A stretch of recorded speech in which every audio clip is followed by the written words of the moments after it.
Good evening, Gabe. Hey, what's up, Zach? Not much. How are you? Got a little beef with some of my female coworkers, you Why's know. that? Well, they seem to think that um, the WNBA is just as exciting as the NBA, and that yeah, that women are essentially equal to men in all aspects.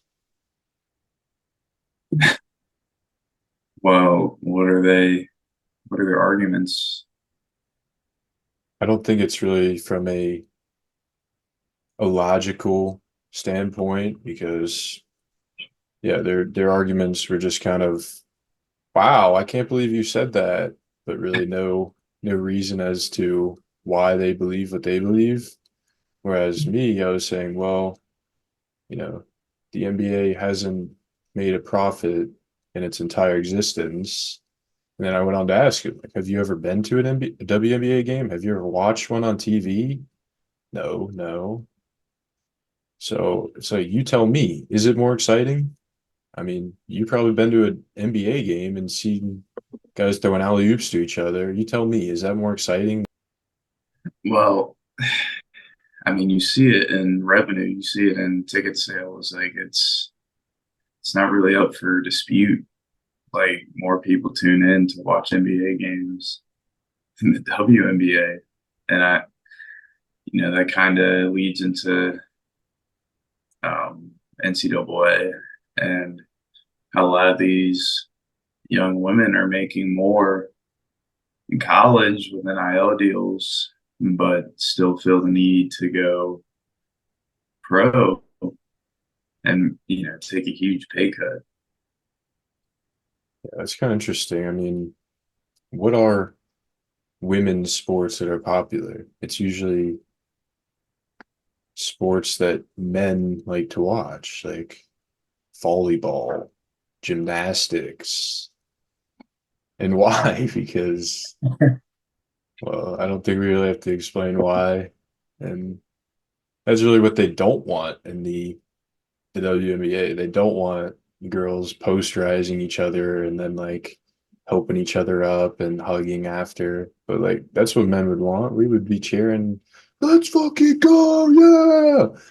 And it would also be like, I mean, also an aspect of the gymnastics or volleyball where we get to admire their bodies. Like, I don't think that should be taken out of women's sports.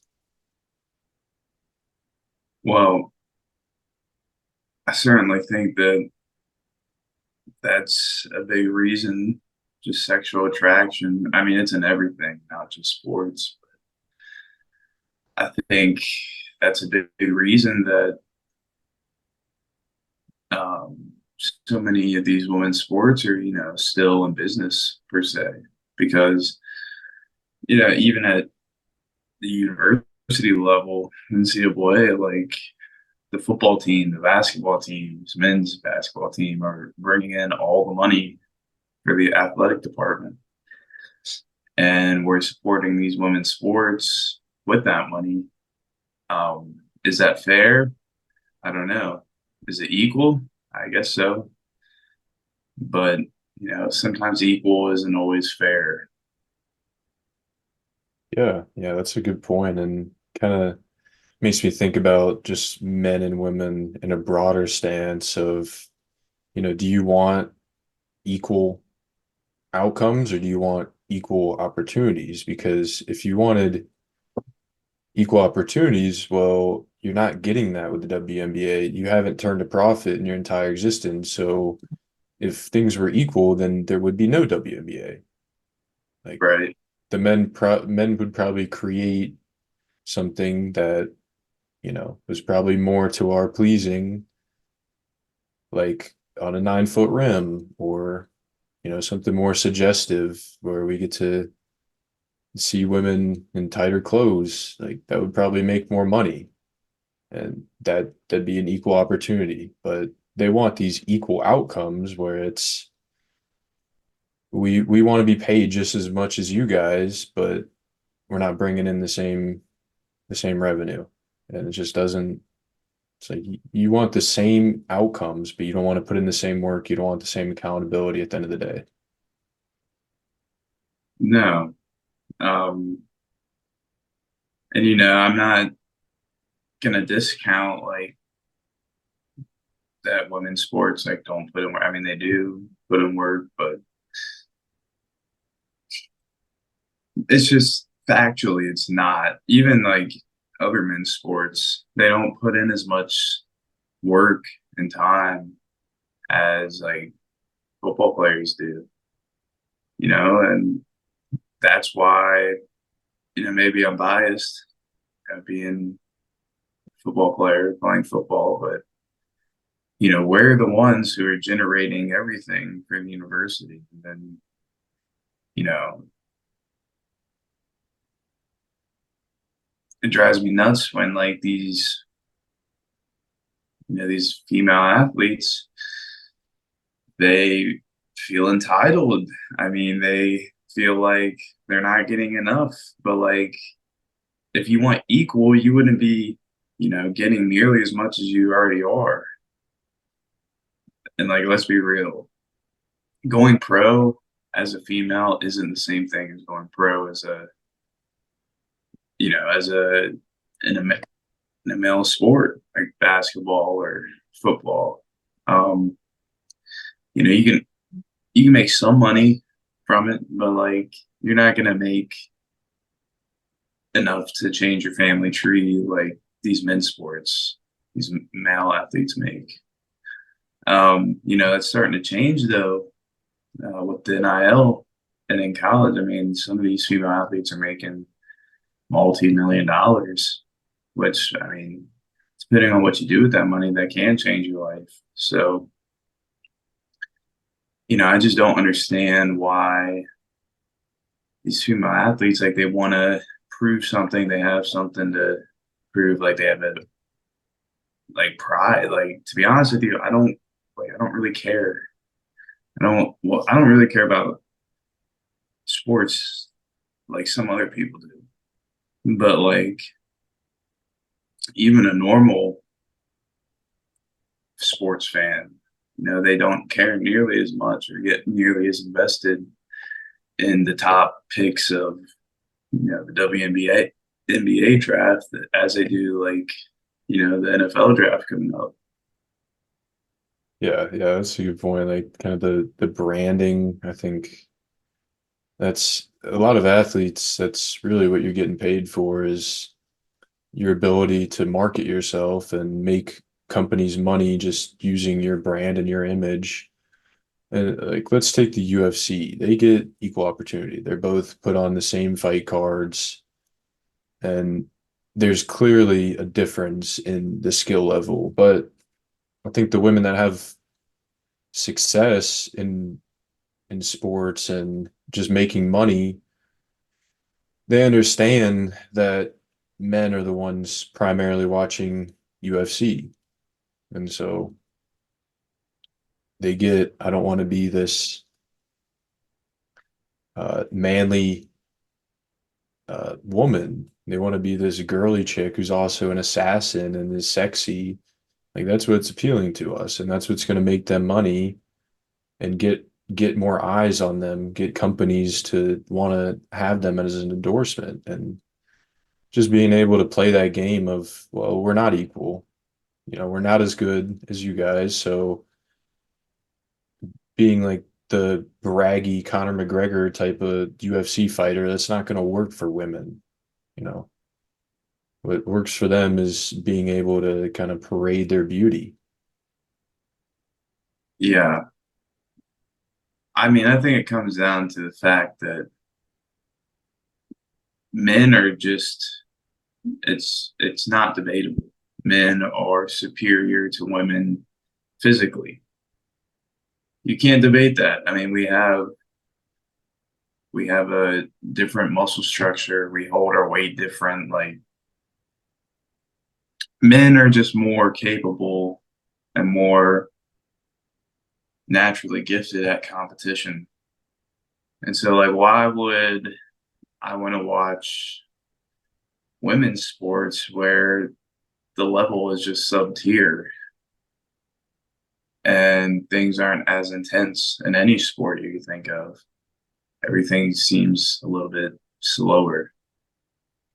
Um, that's there's not a market for that. Like people want to, the reason people watch sports is they want to see who the best of the best is. That's the whole point of competition.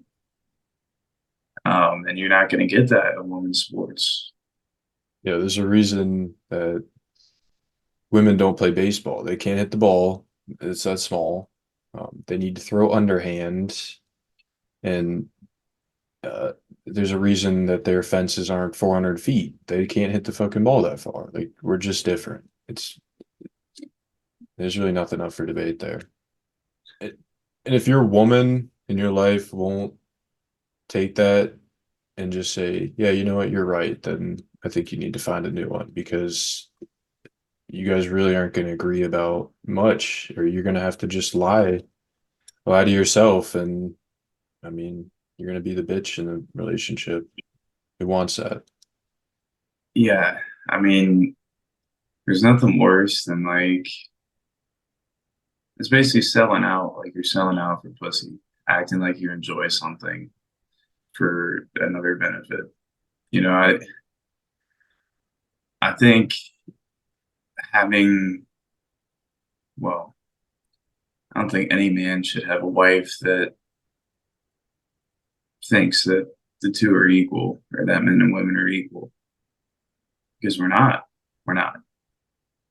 I'm not saying we don't have both have value, but in terms of are we the same? No, we are different. We have different traits and characteristics. And so, she might say all the right things in every other aspect of life, but even if she, you know, believes that men and women's sports are equal, that's a red flag because there could be something twisted in how she views all things and eventually how she views your marriage. Yeah, and I think just if she's so close-minded to like something that's not even up for debate like that, well, she's not going to be open-minded to trying to be the best woman possible for you. Like, I'm sure you've had experience with women who they really um, they aren't going to compromise with anything. This is how I am. This is how my mom raised me to be. This is how all the women are that I've seen. So I'm not going to change. You're going to have to change for me. But there are women, and there are women in the US who, they take after their grandmothers, or they have role models who are actually feminine, and they will change for you. They'll ask you, hey, how do you want me to behave? Have you had any women like that? No, I can't say that I have. It just shows you how rare it is. I mean, I'm also have been dating in a pool of college women. So, for a woman to already go to college and, they had to believe a certain way. Mhm. So I don't know, maybe I'm biased, but there's not many women like that in Western society in general. I think you have to go to Latin America or Eastern Asia, Southeastern Asia to find those values anymore. Well, I think there are some. It's just that there's a serious leadership problem in the US. Like look at who's running our fucking country. Like there's not the same caliber and quality of men that there once was. So young girls aren't looking towards their fathers anymore to teach them everything in life. They're looking at their moms or Kim K. They think that's who needs to be their role model. So I think you have to kind of find the women who they have those family values, they respect men. Um, and yeah, just kind of hearing how they talk about their career. Do they want a career, or do they want like a work at home type of job so they can also be able to raise the kids? Or is it non-negotiable? I'm gonna have my career. I don't care how much fucking money you make, because then you can kind of gauge, well, this is just a woman who doesn't trust men. She probably didn't have a man in her life that really guided her how to see men as a resource and someone that you can trust. So for her, it's, I'm on my own. If you're doing what you need to do for me, that's great, but I'm still not going to trust you no matter how much you bring into the table. Well, I think the other problem is, women are, how should I put this? They don't like to go against the grain. They're susceptible to peer pressure more so than men. And so even if she was brought up with good values and morals, if she's around a bunch of bops, that's her friend group, like not only is that gonna change how she thinks, but I think subconsciously all of her friends will be jealous. Like that's what they truly want deep down, but they'll try and sabotage that relationship. You see it happen all the time. Yeah, and you have to find a woman who's willing to say, you know what, are these really my friends if this is what they're doing to their so-called friends that are finding these dominant men who will take care of them and set them up for life so they don't have to work a 9 to 5 anymore? Are those really friends, or can you just tell those people, hey, you know, uh, I mean, we socialize, but you don't want what's best for me, so I don't want to be around you anymore. And if they can't, then I think you have a girl that's seriously lacking in maturity. Being an athlete, I've always said, oh, well, maybe it's best to like find another athlete, but it's actually the opposite. Like a female athlete is like almost the epitome of like what a masculine female is. And, it comes off that way and it's not attractive. I'm not saying some don't, uh, you know, can't act submissive, but it's very rare if they do. They may dress up and look like it, but who they really are is not. Yeah, yeah, I definitely get what you mean. And I think if they're open to changing, because one thing I do like about, female athletes is they have the discipline to look good for you. And so if they have the discipline to do that and go to the gym, then I think they might have the discipline to kind of do everything that's required out of them. Like, hey, I need the house clean. I need food on my table. I need all these things. I need my support. I need um, the submissiveness. I need you to suck my dick. Right. Yeah, I think that's a good point. It's like when you don't have a duty in the relationship, um, it's I think those are the ones that fail. Like the people who basically split everything 50-50 and like share the chores, share, raising the kids, that kind of stuff. And there's no set roles. Um, there's a lack of duty there. And if your partner can't point to you and say, "Hey, I appreciate you for doing this," like it's much less common for somebody to, thank you or show appreciation if like they're doing the same shit.